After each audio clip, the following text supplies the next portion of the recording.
வையகம், வாழ்க வையகம், வாழ்க வளமுடன்.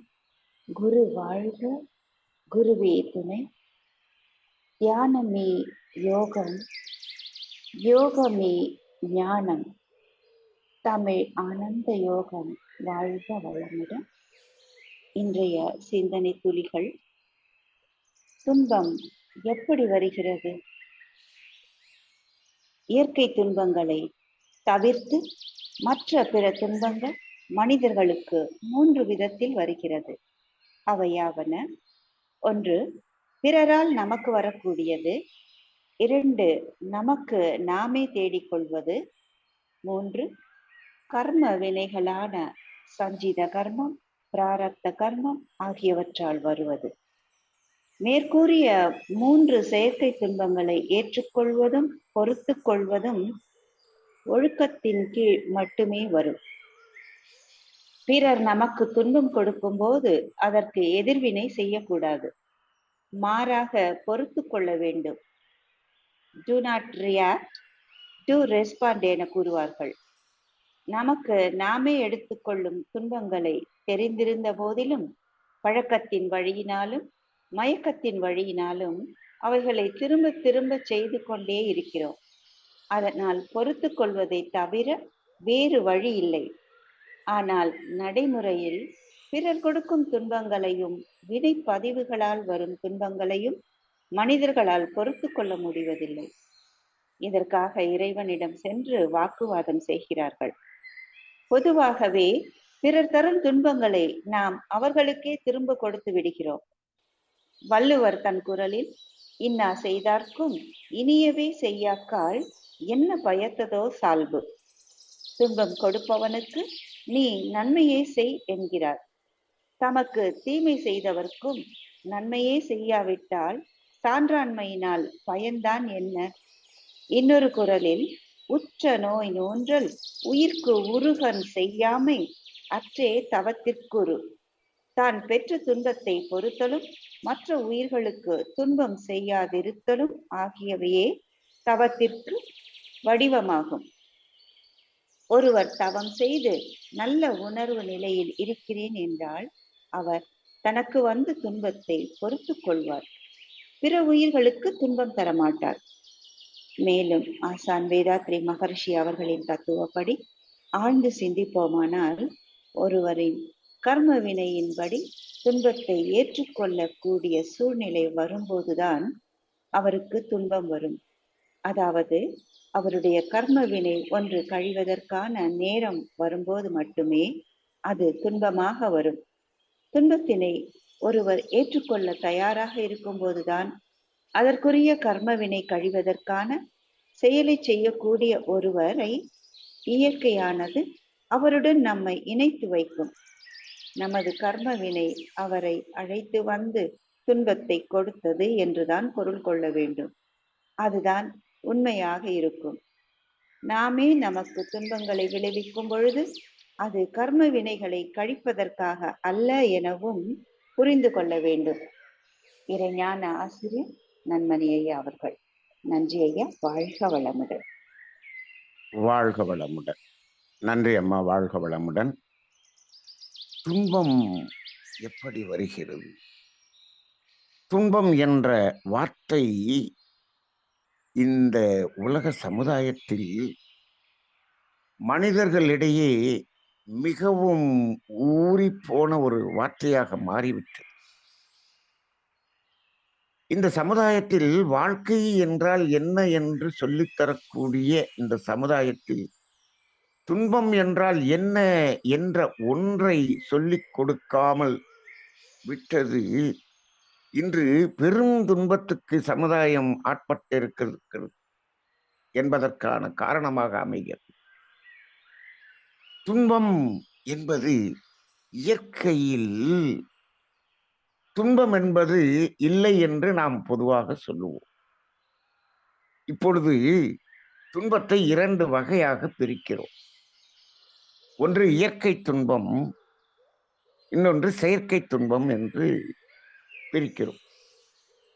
இப்பொழுது இயற்கையிலே துன்பம் என்பதே இல்லை என்று சொல்லுகிறோமே, அப்ப இயற்கை துன்பம் என்று ஒன்று இருக்கிறதே என்று ஒரு கேள்வி என் மனதுக்குள்ளாக எழுந்து கொண்டே இருந்தது. அது எப்படி என்று சிந்தித்து பார்க்கும் பொழுது, அந்த இயற்கை துன்பம் என்பது துன்பத்தை அனுபவிப்பதற்காக அந்த இயற்கை துன்பம் வருவதில்லை என்பதை நான் உணர்ந்து கொண்டேன். அப்ப இயற்கை துன்பம் என்பது துன்பம் தானே. அந்த துன்பத்தை அனுபவிப்பதற்காக வரவில்லை என்று சொன்னால், அப்ப அது எதற்காக வந்தது என்று சிந்தனை செய்து பார்த்தால், மனிதன் இன்பமாக வாழ்ந்து இன்பத்தை அனுபவிப்பதற்காகத்தான் அந்த இயற்கை துன்பம் நமக்கு வந்தது. இது ஏன் என்று பார்த்தால், மகரிஷி அவர்கள் துன்பம் நீங்கிய இடம் இன்பம் என்று ஒரு இடத்திலே ஒரு தத்துவத்தை சொல்லிவிட்டார்கள். அப்ப இன்பம் என்பது இயற்கையிலே நம்மிடம் இயல்பாக இருக்கிறது என்பதையும் சொல்லிவிட்டார்கள். நம்மிடம் இருக்கக்கூடிய அந்த இன்பத்தை நாம் அனுபவிக்க வேண்டும் என்று சொன்னால், அதற்கு ஒரு சூழல் உருவாக வேண்டுமே.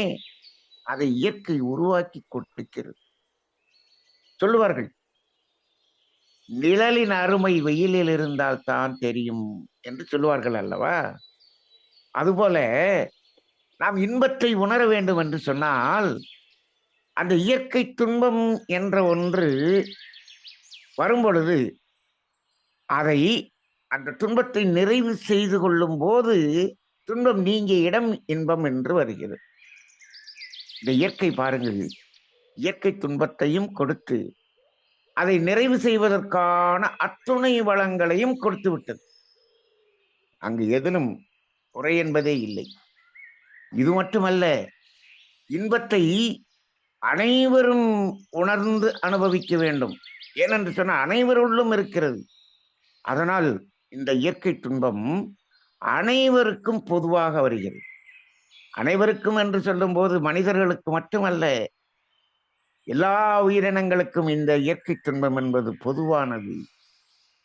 அதாவது சொல்லுவோம், அதாவது அனைவரிடமும் ஒரு துன்பம் இருக்கிறது என்று சொன்னால் அது இயற்கை துன்பம் என்று சொல்லுவோம்.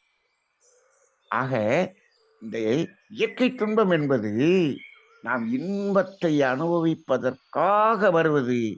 ஆக அது துன்பம் அல்ல, நமக்கு துன்பம் கொடுக்க வேண்டும் என்ற நோக்கத்துக்காக வர வேண்டியது அல்ல என்பதை உணர்ந்து கொள்வோம். இப்பொழுது நாம் சிந்திக்க வேண்டியதெல்லாம் அந்த செயற்கை துன்பம்தான். அந்த செயற்கை துன்பத்தை தான் அது எப்படி வருகிறது என்று இன்றைய சிந்தனையிலே அதை 3ஆக பிரித்திருக்கிறோம். நாமே நமக்கு கொடுத்து கொள்ளக்கூடிய துன்பம், பிறர் நமக்கு கொடுக்கக்கூடிய துன்பம், கர்ம வினை என்ற அடிப்படையில் நமக்கு வரக்கூடிய துன்பம் என்று 3ஆக பிரிக்கிறோம். சரி, இதில் நாமே நமக்கு கொடுத்து கொள்ளக்கூடிய துன்பத்தை நம்மால் ஏற்றுக்கொள்ள முடிகிறது என்று சொல்கிறோம். அதையுமே சில பேர் ஏற்றுக்கொள்வதில்லை. நான் இப்படி அளவுக்கு மீறி சாப்பிட்டேன், எனக்கு வயிற்று வலி வருகிறது என்று அதையாவது ஒத்துக்கொள்ளக்கூடிய அளவில் இருக்கிறோம்னா அதையே ஒத்துக்கொள்வதில்லை. நான் சாப்பிட்டேன்பா, ஆனா அதுக்காக வயிற்று வலி வரணும்னு என்ன இருக்கு? அதையே ஏற்றுக்கொள்ளாதவர்களும் இருக்கிறார்கள். ஓரளவுக்கு இயற்கை தத்துவத்தை புரிந்தவர்கள், நாம் அளவுக்கு மீறி சாப்பிட்டோம், நமக்கு இந்த வலி வந்தது. அப்ப நமக்கு நாமே கொடுத்து கொண்ட துன்பம் என்பதை ஓரளவுக்கு இதையாவது ஒத்துக்கொள்ளுகிறோம். ஆனால் பிறர் நமக்கு கொடுக்கக்கூடிய துன்பத்தை ஏற்றுக்கொள்ளவே முடியவில்லை. இது ஏன் என்று பார்த்தால், நாமோ நமது மூதாதையர்களோ யாருக்கோ கொடுத்த துன்பம்தான் இப்பொழுது பிறரிடமிருந்து வருகிறது என்ற அந்த செயல் விளைவு கர்ம வினை தத்துவம் இந்த சமுதாயத்துக்கு கொடுக்கப்படாததுதான் காரணம். அதனால்தான் அதை ஏற்றுக்கொள்ள முடியவில்லை. சரி, இப்ப பிறர் நமக்கு துன்பம் கொடுக்கிறார்கள் என்று சொன்னால் அது நம்ம கர்ம வினையின் அடிப்படையில் தான் கொடுக்கிறார்கள் என்பதை உணர்ந்து கொள்ள வேண்டும். சரி, அப்படி சொல்லும் பொழுது அப்புறம் எதற்காக கர்ம வினையின் அடிப்படையில் வரக்கூடிய துன்பம் என்று 3வது ஒரு துன்பத்தை இங்கு கொடுத்திருக்கின்றீர்கள்? அப்ப இரண்டாவது இருப்பதும் மூன்றாவது இருப்பதும் ஒன்றுதானே என்று ஒரு சிந்திக்க தோன்றும். பிற மனிதர்களிடமிருந்து மட்டும் வருவது நமக்கு துன்பம் அல்ல. இதற்கு மேல் பாருங்கள், இந்த கர்ம வினை காரணமாக வரக்கூடிய துன்பம் என்பதை எப்படி பார்க்க வேண்டும் என்று சொன்னால், சில சமயங்களில் இயற்கையே நமக்கு இயற்கை சீற்றமாக வந்து துன்பத்தை கொடுக்கிறது அல்லவா? அது ஏன் வருகிறது? எதனால் வருகிறது? இப்பொழுது வெள்ளம் வந்தது, சுனாமி வந்தது, பூகம்பம் வருகிறது. ஏன் வருகிறது? எதற்காக வருகிறது என்று சொன்னால், அது நமது சங்கீத பிராரப்த கர்ம வினைகளின் அடிப்படையில் அந்த இயற்கை, அதாவது செயற்கையாக இயற்கை சீற்றம் என்பது நமக்கு அந்த துன்பத்தை கொடுக்கிறது என்றும் நாம் பார்க்க வேண்டியதாக இருக்கிறது.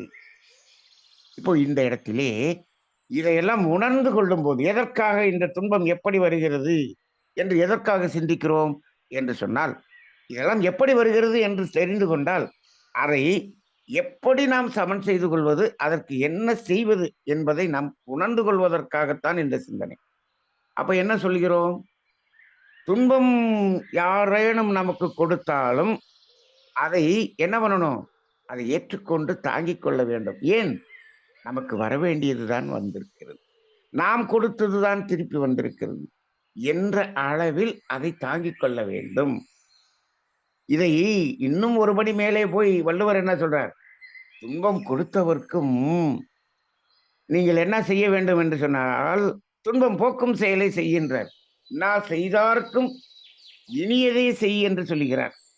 இனியதே செய்யவில்லை என்று சொன்னாலும் அந்த முகத்தை நாம், அதைத்தான் சொன்னாங்க, டோன்ட் ரியாக்ட், வெறுப்பாக காட்டாமல் அதையும் ஏற்றுக்கொள்ளக்கூடிய அளவில் அந்த இனிமையான முகத்தை நாம் வைத்துக்கொள்ள வேண்டும் என்றாவது நாம் வாழ வேண்டும் என்று வள்ளுவம் சொல்லுகிறது. அதாவது மகான்களை சொல்லுவார்கள், துன்பத்தை தானேற்று சமுதாயத்திற்கு துன்பம் போக்கும் செயல்களை செய்பவர்கள் அவர்கள்தான் மகான்கள் என்று சொல்லுவார்கள். இப்போ இந்த இடத்திலே துன்பம் கொடுப்பவர்க்கும் நாம் துன்பம் கொடுக்கக்கூடாது என்று நாம் இப்பொழுது விளங்கிக் கொண்டோம். ஆனால் எனது வாழ்க்கையிலே இன்னொரு பெரிய தத்துவத்தை நாம் சிந்தித்து உணர வேண்டும் என்று என் வாழ்க்கையின் அனுபவத்தில் அதை நான் உணர்ந்து கொண்டேன். என்ன என்று சொன்னால், நம்ம துன்பம் நமக்கு கொடுக்கிறவருக்கே நம்ம துன்பம் கொடுக்கக்கூடாது என்று சொல்லுகிறோமே, ஆனால் நாம் ஒரு துன்பத்தை ஒருவருக்கு போக்குகிறோம் என்று வைத்துக் கொள்ளுங்கள், அவரே நமக்கு துன்பம் கொடுக்கிறார் என்று சொன்னால் இது வித்தியாசமாக இருக்கிறதே. இது வள்ளுவத்தில் கூட சொல்லி இருக்கிறாரா என்று தேட வேண்டியதாக இருக்கிறது. துன்பம் போக்கக்கூடிய ஒரு செயலை நாம் செய்கிறோம், ஆனால் அந்த செயல் அவருடைய மயக்கத்தில், பொருள் மயக்கத்தில், மயக்கத்தில் என்று கூட சொல்ல முடியாது, மயக்கத்தின் உச்சத்தில் இருக்கக்கூடிய அவருக்கு அதுவே எப்படியாக தெரிகிறது என்று சொன்னால், அவருக்கு அது துன்பமாக தெரிகிறது. அவர் துன்பம் போக்கியவருக்கு துன்பத்தை கொடுக்கிறார். இது என் வாழ்க்கையில் ஒரு அனுபவம், மறக்க முடியாத அனுபவமாக மாறிவிட்டது. அப்ப இப்படிப்பட்ட செயல்களும் இந்த சமுதாயத்தில் இருக்கிறது அல்லவா? நிறைய அன்பர்களிடம் இந்த அனுபவம் இருக்கலாம், ஆனால் அது வெளியில் அவ்வளவாக தெரியவில்லை. துன்பம் போக்கக்கூடியவர்களுக்கும் அவர்கள் துன்பம் கொடுக்கும்.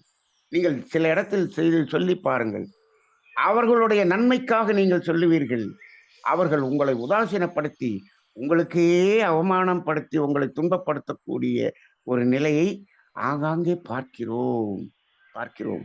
ஆனால் நாம் ஒதுங்கி வந்து விடுகிறோம். இது எவ்வளவு பெரிய ஒரு கர்ம வினையாக மாறும் என்பது, இதைத்தான் நாம் இந்த கர்ம வினை பதிவுகளை பிரித்து பிரித்து பிரித்து உணர்கிறோம். இதை அந்த அளவுக்கு உணர வேண்டிய ஒரு தலைப்பாக இருக்கிறது. ஆக இப்பொழுது பிறர் நமக்கு கொடுக்கக்கூடிய துன்பம் நமது கர்ம வினையை கழிக்கிறது. இந்த இடத்தில் கடைசியாக இருக்கக்கூடிய சிந்தனை மிகவும் சிந்திக்க வேண்டிய சிந்தனையாக இருக்கிறது. அதாவது பிறர் நமக்கு துன்பம் கொடுக்கிறார்கள், நமக்கு கர்ம வினை கழிகிறது அல்லவா? சரி, அப்ப நானே எனக்கு துன்பம் கொடுத்துக் கொள்கிறேன் என்று சொன்னாலும், அதுவும் கர்ம வினை கழியும் அல்லவா? ஓ! இப்படி சிந்திக்கக்கூடிய ஒரு சிந்தனையாளர்களும் இருப்பார்கள். அதற்காக நான் இப்போ எனக்கு நானே துன்பம் கொடுத்துக் கொண்டால், என்னுடைய கர்ம வினை கழியும் அல்லவா? என்று துன்பம் கொடுக்கலாமா? இந்த இடத்தில் ஆழ்ந்து சிந்தித்து பாருங்கள். பிறர் நமக்கு கொடுக்கக்கூடிய துன்பம் நம் கர்ம வினையை கழிக்கும். ஆனால் நமக்கு நாமே கொடுத்துக் கொள்ளக்கூடிய துன்பம் இன்னொரு புதிய கர்ம வினையாக மாறி அதற்கு உரிய விளைவாக வரும். அப்ப நாம் நமக்கு கொடுத்துக் கொள்ளக்கூடிய துன்பம் என்பது கர்ம வினையை கூட்டக்கூடியது. பிறர் நமக்கு கொடுக்கக்கூடிய துன்பம் என்பது கர்ம வினையை கழிக்கக்கூடியது என்ற அளவில் நாம் அதை சிந்தனை செய்ய வேண்டும். அந்த அடிப்படையில் இந்த துன்பம் எப்படி வருகிறது என்ற ஒரு சிந்தனை மிக மிக மிக அற்புதமான சிந்தனை என்று நான் சொல்ல மாட்டேன். இது அவசியமான சிந்தனை. இந்த ஒரே ஒரு சிந்தனை இன்னும் இதை பற்றி ஆழ்ந்து நாம் சிந்தித்தோம் என்று சொன்னால், இதற்குள்ளாக இன்னும் இந்த தத்துவத்திற்குள்ளாக வேதாத்திரிய தத்துவம் நிறைய பொதிந்திருக்கிறது என்பதை உணர முடிகிறது. அதையெல்லாம் இன்னும் காலத்தால் சிந்தித்து உணர வேண்டும் என்று இப்பொழுது எனக்கு தோன்றுகிறது. இந்த சிந்தனை உலகத்துக்கு செல்ல வேண்டும், சமுதாயத்துக்கு செல்ல வேண்டும், குறிப்பாக இளைஞர்களுக்கு செல்ல வேண்டும். இந்த ஒரு சிந்தனை மட்டும் உலக மக்களால் உணர்ந்து கொள்ளப்பட்டால், மகரிஷியினுடைய கனவாகிய உலக அமைதி நிச்சயமாக வந்துவிடும் என்பதில் எல்லளவும் நமக்கு சந்தேகம் இல்லை. அந்த அடிப்படையிலே ஒரு இடத்தில் மட்டும் மிகவும் கவனமாக இருங்கள். நமக்கு துன்பம் போக்குகிற ஒரு செயலை ஒருவர் செய்கிறார் என்று சொன்னால், நமது மயக்க நிலையில் அவருக்கு மட்டும் தயவு செய்து துன்பம் கொடுத்து விடாதீர்கள். இது உலகத்திலேயே பெரிய சாபமாக மாறிவிடும். அந்த இடத்தில் விழிப்போடு இருக்க வேண்டும் என்பது வாழ்க்கை அனுபவமாக நான் உணர்ந்து கொண்ட ஒரு உணர்வாக இருக்கிறது. அந்த இடத்தில் துன்பம் கொடுப்பவர்களை நாம் மன்னித்து விடுவோம், அதை ஏற்றுக்கொள்வோம். நமக்கு துன்பம் போக்குபவர்களுக்கு நன்றி உணர்வோடு இருப்போம். வாழ்க வளமுடன்.